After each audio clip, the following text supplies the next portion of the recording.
విశాఖపట్నంలోని పర్యాటక కేంద్రం కైలాసగిరి కొండపై డమరుకంతో కూడిన భారీ త్రిశూలాన్ని రాష్ట్ర ప్రభుత్వం ఏర్పాటు చేసింది. 65 అడుగుల ఎత్తులో నిర్మించిన త్రిశూలం సుమారు 5 కిలోమీటర్ల దూరం వరకు స్పష్టంగా కనిపించేలా డిజైన్ చేశారు. సుమారు 3 కోట్ల రూపాయల వ్యయంతో విఎంఆర్డీఏ ఆధ్వర్యంలో ఈ నిర్మాణం చేపట్టారు. రాత్రి వేళల్లో కూడా ప్రత్యేక ఆకర్షణగా నిలిచేలా రేడియం కలిగిన ఎల్ఈడీ లైట్లను ఏర్పాటు చేశారు. దీంతో పర్యాటకులకు నూతన అనుభూతి కలుగుతోంది. ఈ త్రిశూలాన్ని మంత్రులు నారాయణ, కొండపల్లి శ్రీనివాస్, ఎమ్మెల్యే విష్ణుకుమార్ రాజు ప్రారంభించారు.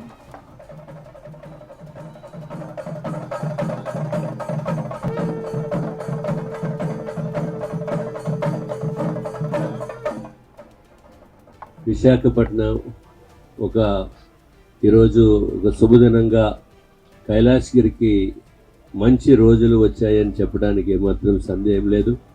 దానికి కైలాసగిరి ఏర్పడి ఎన్నో సంవత్సరాల నుంచి ఉన్నప్పటికీ కూడా దీనికి లేని లోటు త్రిశూలం లేకపోవటం. దీనికి పేరే కైలాసగిరి. దానికి త్రిశూలం లేకపోవటం అనేది చిన్న వెలుతుగా ఉండేది.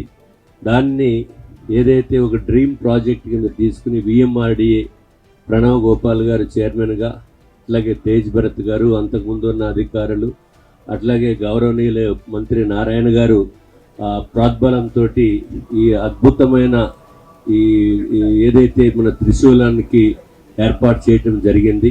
దీంట్లో భాగంగా ఈరోజు అందరూ లోకల్ ఎంపీ గారు, అట్లాగే మంత్రివర్యులు శ్రీనివాస్ గారు, బండారు సత్యనారాయణమూర్తి గారు, అట్లాగే మాధవి గారు, అట్లాగే ఇంకా మన ఎమ్మెల్సీ గారు చిరంజీవి గారు, ఇంకా మిగిలిన ఎమ్మెల్యేస్ అందరూ కూడా ఈరోజు వచ్చి ఈ శుభ కార్యక్రమాన్ని ప్రారంభించడానికి గౌరవ మంత్రివర్యులు ప్రత్యేకించి ఉదయమే హైదరాబాద్ విజయవాడ నుంచి ఇక్కడికి రావటము, దాని పట్ల మనం అర్థం చేసుకోవాల్సి